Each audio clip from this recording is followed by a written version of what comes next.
and welcome to this Christian Walk, the show where no topic is too taboo to empower you on your walk with God. I'm your host, Marley B, and today's topic is all about sex. Not so much having it, but not having it. Yes, today we are going to be talking directly to the single people who are walking this walk and are trying to do it in abstinence. This is a practice that I have tried many times and have come short a few. But if at first you don't succeed, try again. I am trying to do things God way, and the more I try, the harder I find it to be sometimes. So today I'm going to call on some help. My friend Miss Donna Johnson, who has successfully made this way and waited until she was married, is going to give me some gems on that'll help empower me and hopefully empower you on how to best wait in this wait in a way that glorifies God and will prepare him for the blessing that we all want, which is that someone special that we can share everything with. So without further ado, let's get into it.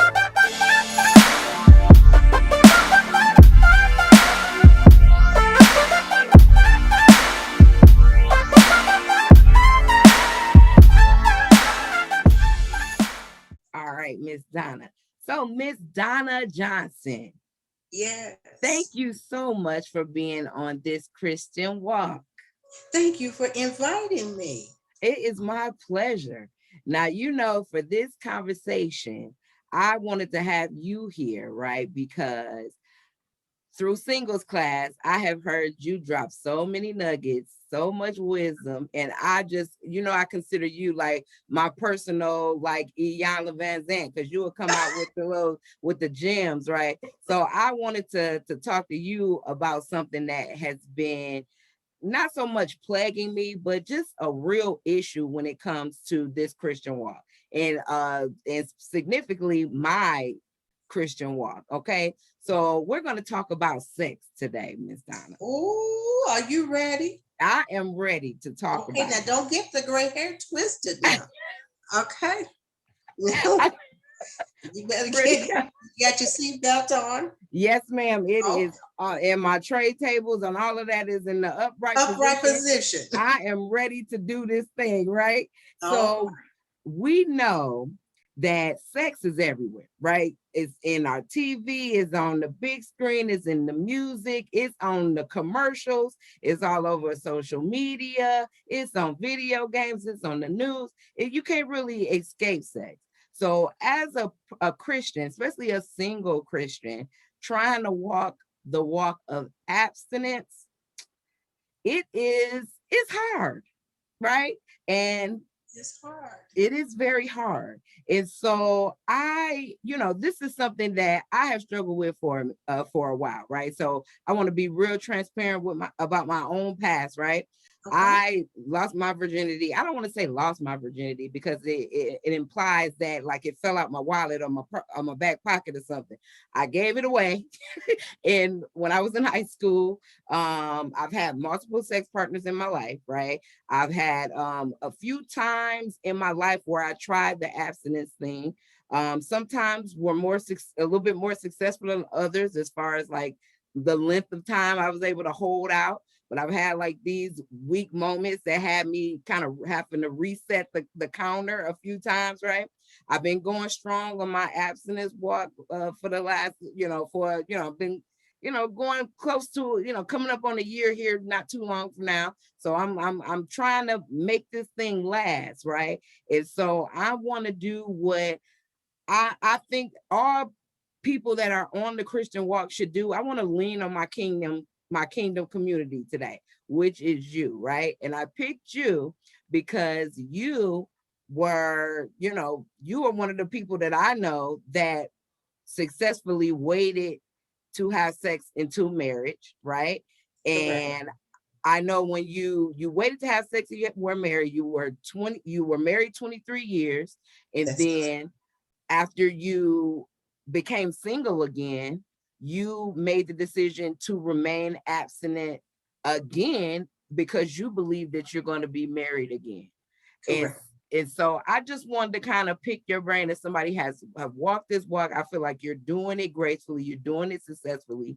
You're a person that I look up to. I admire the fact that you are a strong woman and that you're a beautiful woman and you're a virtuous woman of God.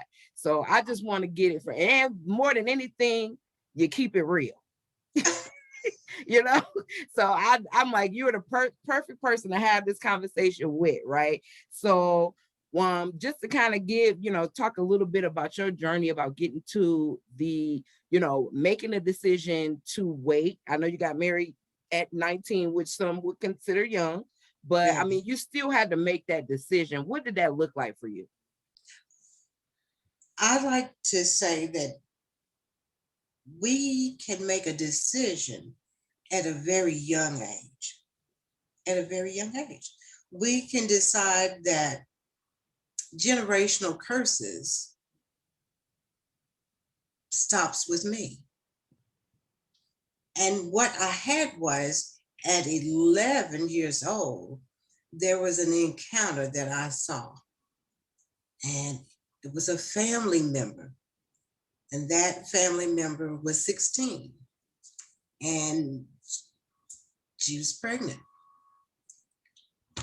And it caused such an uprising in the family that I promised the Lord, I don't care what comes or goes, that's not going to be me. Don't look at me. Don't try to kiss me. Don't do none of that. Okay. Because I didn't know clearly at 11 have an understanding how it happened, but I knew it wasn't osmosis. Okay. Something else Some had to take. action came with it. Right. You didn't eat no watermelon seed and wake up with a baby. Exactly. So I made a decision. I made a decision then. And I think that we, when we say we were church babies or we were church children, pew babies and all of that, every time the church door was open, you were in the church. I sometimes think that there are some kids that makes a big impression on, and then I was a nerd. Okay, I was a nerd, so I didn't have all those want to sneak out and do stuff. But what I knew was that I was going to be a virgin when I got married, because I knew that was important. That's what I knew, and that's what happened. So can I ask you this? Because I hear so many people say, because, I've had, how as a grown person, you have conversations about sex among friends, family, all kinds of circles, right? And I've heard so many times people that say they don't want to wait to get married because for fear that the sex might not be good with that partner. Did you ever, like, what if I wait all this time and then I get married and then the sex sucks? Then it's like, did you ever have that fear or that thought? No, because no, period. My thought pattern then and now was that God knew. And I can't explain it because I was so young, but I knew that if God brought me into his life, that God was going to give me all of this. And there was, Marley, there was this book that I had, and it was called Woman to Woman, but I don't even think it's out of publication. But that Woman to Woman, I need to read about it. I don't want you to tell me, like I was told, well, if you had sex, if you just stood up afterwards, you're not going to get pregnant. Well, whoever heard of such? Or if you just took a shower, a cold shower afterwards, you're not going to get pregnant. Well, that 1 and 1 didn't equal 2. Because the Woman to Woman book that I read was technical, okay? So this is how the sperm meets the egg and how it flows up, how helps it along its way. So me standing up doesn't make the the little silliest go back down the other way and push everybody out. It's not an escalator up or down. So that didn't make sense. So I'm always reading knowledge. And so now I can equate that to in all of your get an understanding. Mm-hmm. So if you don't know about your body, you can't refute that, right? But what I did know was that if he was to be the one, God would give him everything that he needed. And I had nothing to compare to. So it's going to be magnificent. And God never makes anything bad. Did you like sex right away when you first met? Absolutely. Took woman to woman with me on my honeymoon.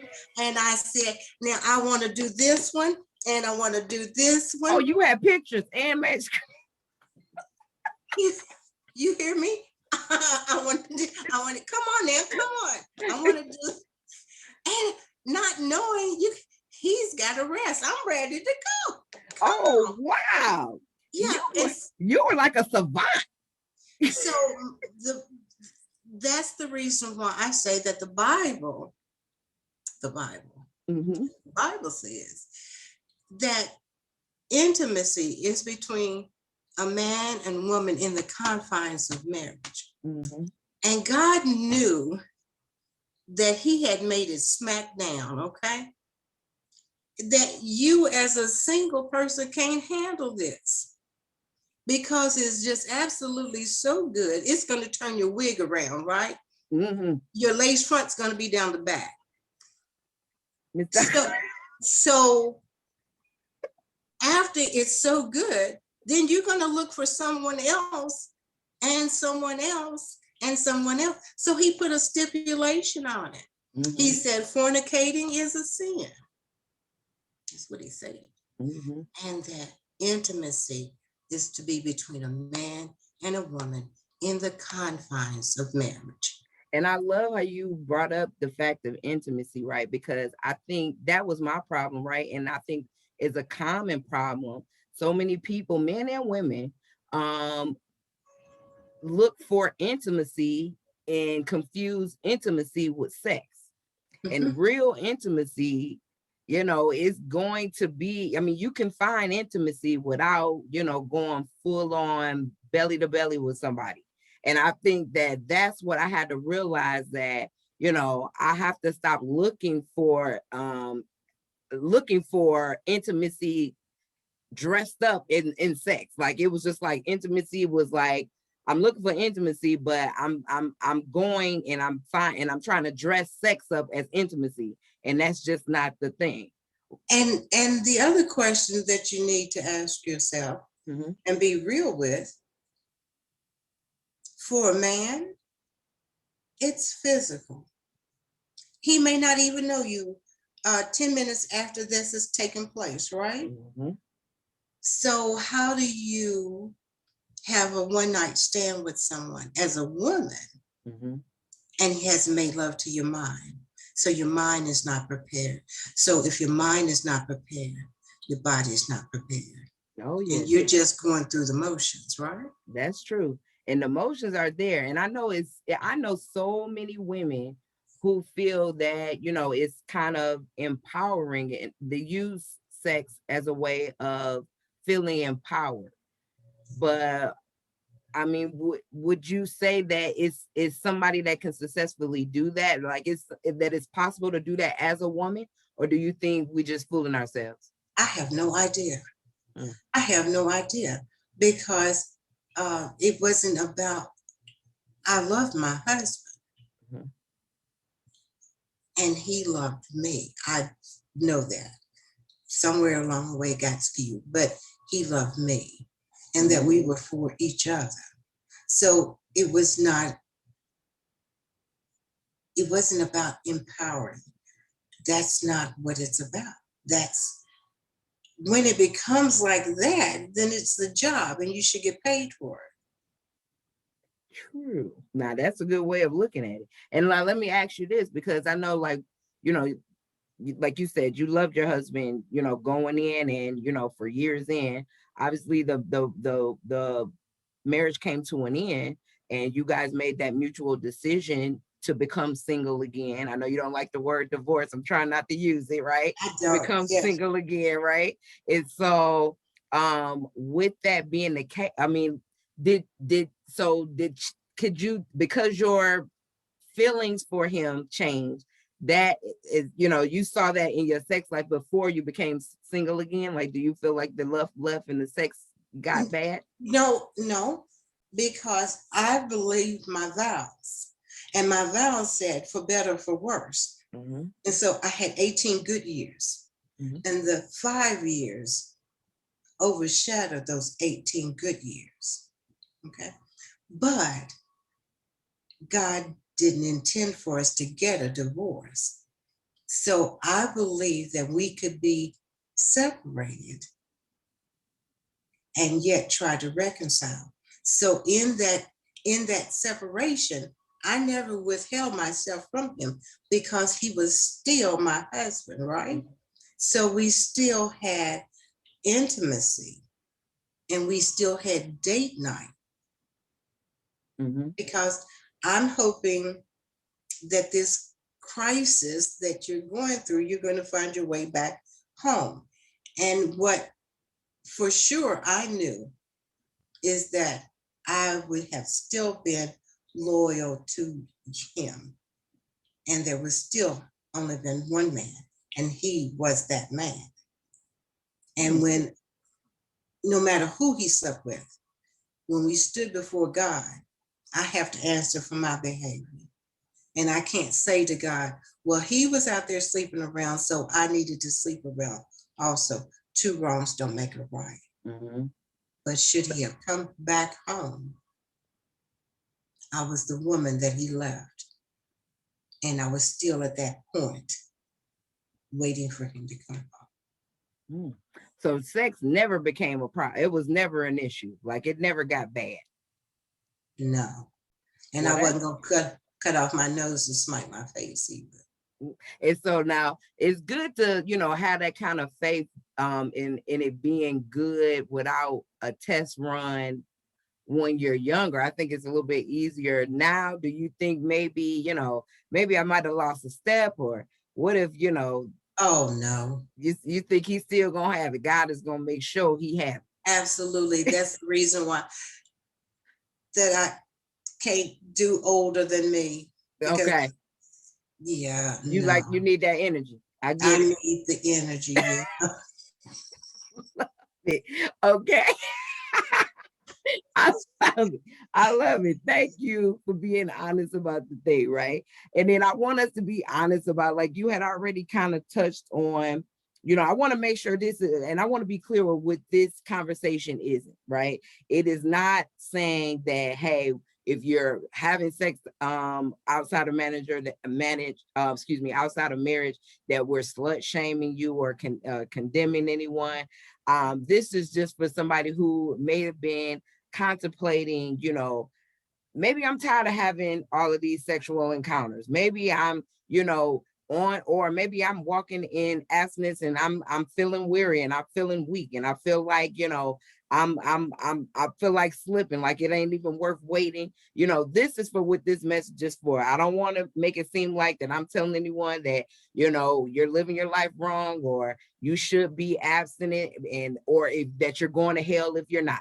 I want to make sure that I'm being clear about that. That's not what this show is about. This is just giving you just to help encourage you if you are on this Christian walk and you're trying to do it strong and abstain from sex. Okay.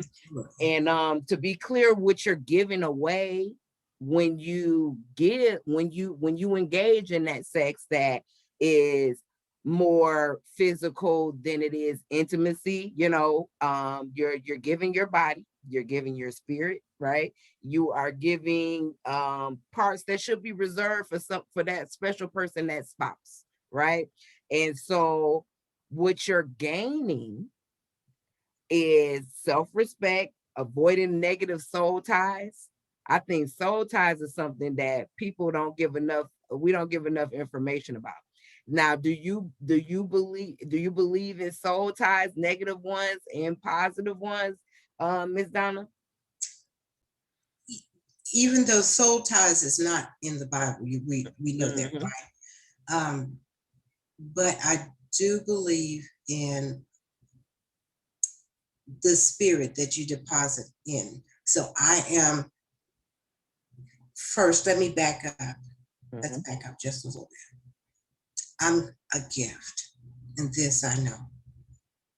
And if I give this gift to this person, this person, this person, you get a used toy. I'm not a used toy. I know my value. Mhm. So we have to know who we are and know our value. So if you're out here, just, I'm sleeping with the spirit that was in that person and in that person and in that person, and you giving it all to me. No, I don't want that. That's what I believe in. That's not good. That's, for me, it's not good. I could never, and I'm not going to ask you, now that I am single again, I'm not going to ask you how many partners you had. You know why? Because when God died, he died for everything that you did in the past, everything that you're doing right now, and everything that you're going to do in the future. Your bill has been wiped clean. So it is not mine to go back into your past and ask you how many persons you slept with. I'm not going to do it. And I'm glad that you brought that up, because we do have to thank God for grace. Because the good news is, no matter how many people no matter how many mistakes you make before you wise up, every day we wake up, we can make that choice to wise up and change for the better and get in line with what God wants for us, right? And my thing was, when I thought about what scripture I really wanted to kind of attach to this talk, and to even my reason for continuing and finishing the race when it comes to my abstinence, right? I think about 1 Corinthians 6:12. You say, I am allowed to do anything, but not everything is good for you. And even though I'm allowed to do anything, I must not become a slave to anything. I don't want to I don't want to feel like, I know people that were like, that have flat out told me I can't go without sex. I don't want to be that, I don't want to be like that. I don't want to say, hey, I can't go without, I mean, it's some stuff you can't go without. Food, And see, that's water. where we go back to that, what I was saying. That's the reason why he put a stipulation on intimacy, because he knew how he made it. Okay. And so now you to the point of biting your fingernails, what am I going to do? And then you truly lay down with a dog and get up with fleas. That's not what he intended.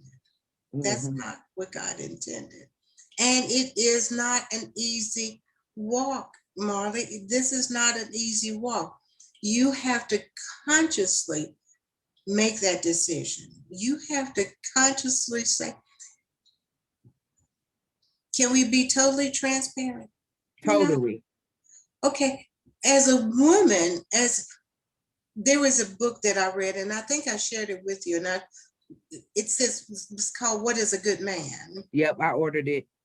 And in it, he said that a man every 7 days has to release, every 7 days. And he may not even remember you next week, okay? But it's got to make this release. But then there's that woman who is not as young as me, 66 years young, but she's still having her cycle. And her hormones go through a cycle. So what do? So do you say, oh, it's almost time for my cycle, and I get horny around that time? That's real. That's a real thing. So do I succumb to this? Or do I get busy? Or do I do something to distract myself? Or do I put myself in temptation's way?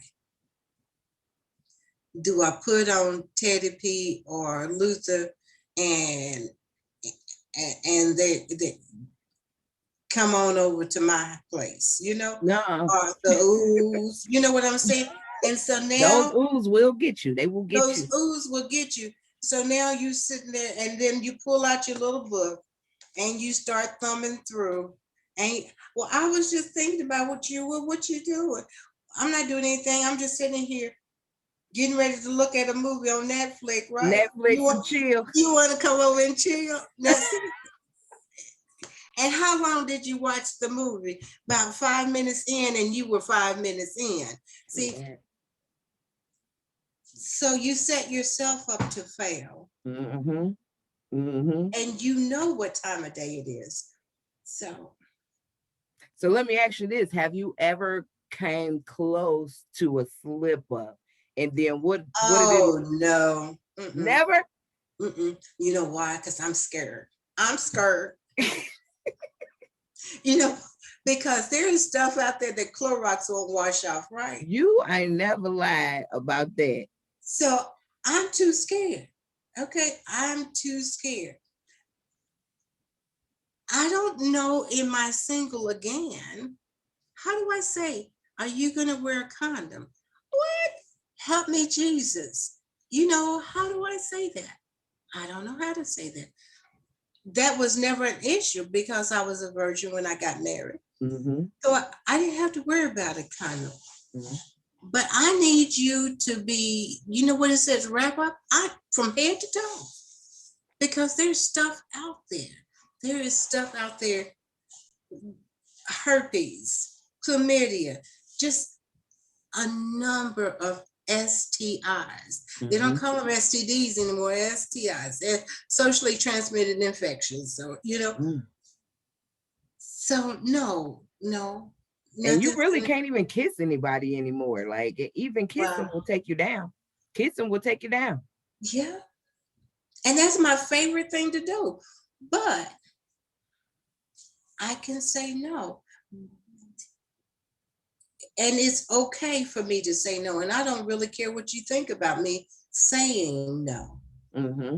See, so you have to be comfortable in yourself. Yes. And I think it's about confidence too. Like you said before, it's about valuing yourself and knowing that just because somebody is nice to you, it doesn't mean that you express gratitude with sex. It's one thing when you feel like you're trying to feel a need. That's one way of getting to the wrong place.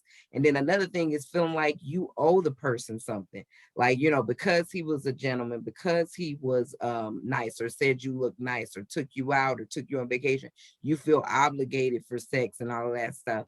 And I just feel like that's something that... And look at what you do. Look at some of the things you said. He took you on vacation. Mm-hmm. You should be able to take you on vacation. Amen. Amen. And then I owe you nothing. So you think like would you, if you was like courting somebody real tough, like on the road to marriage, would you go on vacation with them or would you just stay away from that altogether? No, if we were on the road to being married, mm-hmm. and we went on vacation, the rules, the boundaries still hold. Mm-hmm. I'm not your wife, and we're not going to play house. Mm-hmm. So we need to have 2 hotel rooms, not with an adjoining door. Mm-hmm. And no, you do not get one of my keys. All right. That's it. There it is. Keep the boundaries up.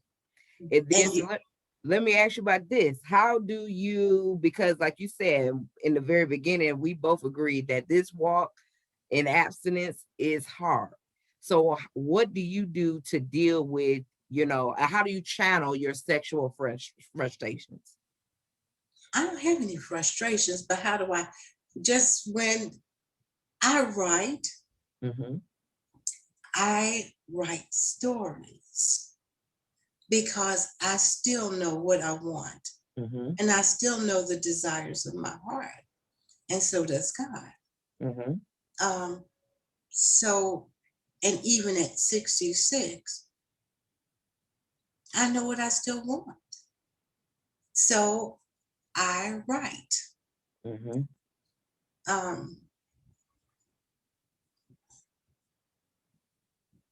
Lady D. Lady D. Lady D writes stories. Okay. Okay. So what would you suggest? Like, because for those people that don't find writing to be the best outlet for them, right?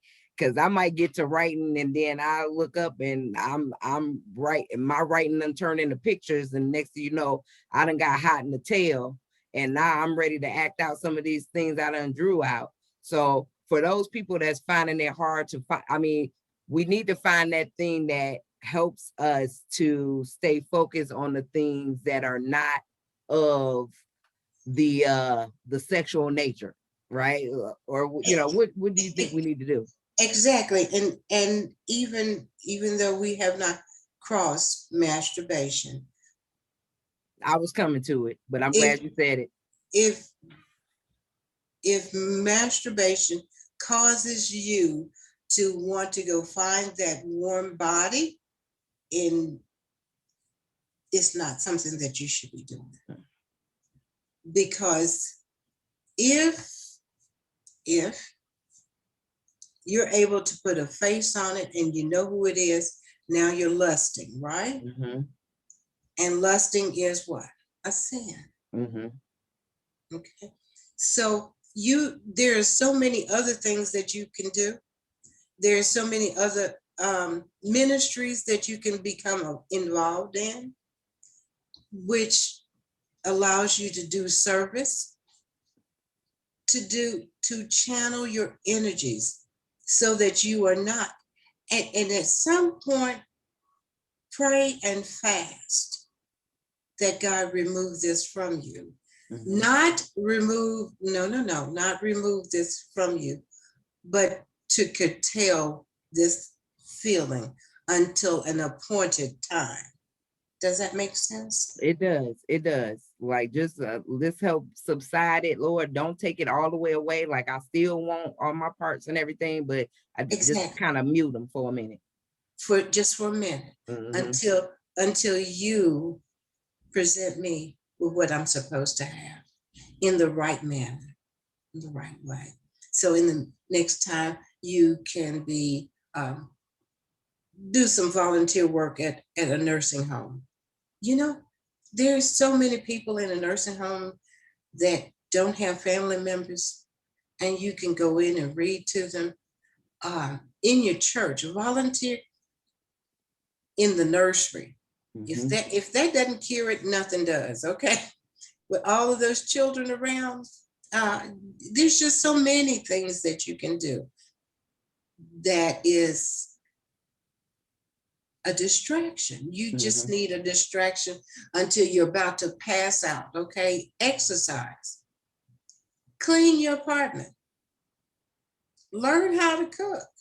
You know, just a whole gambit of things that we can do other than thinking, I'm horny. Who can it be? Yeah. Is it your number today? Is it Mr. Wednesday or is it Mr. Thursday? You're Yeah, I more get than that. that. You're I get more that. than that. That's it.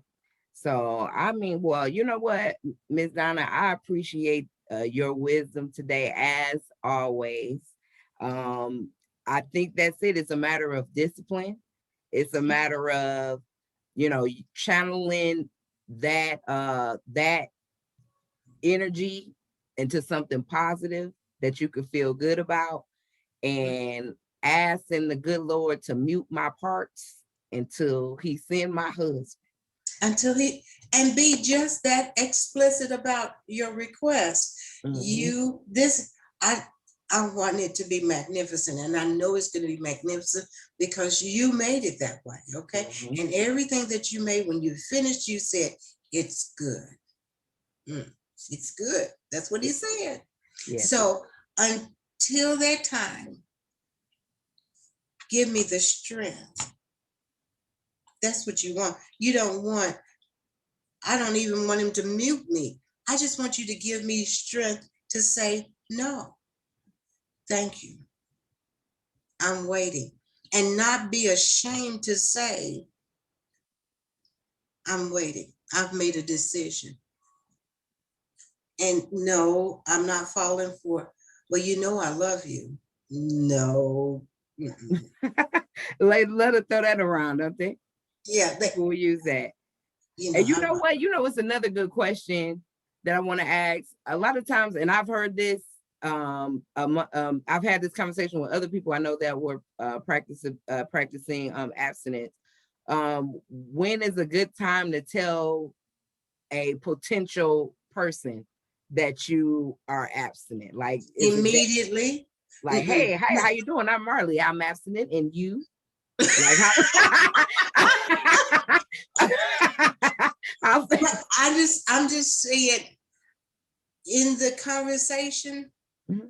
So if I need to reclaim my time, let me reclaim. Don't be weeks in, and then I've wasted my time. Mm-hmm. Yeah, I'm abstinent. And if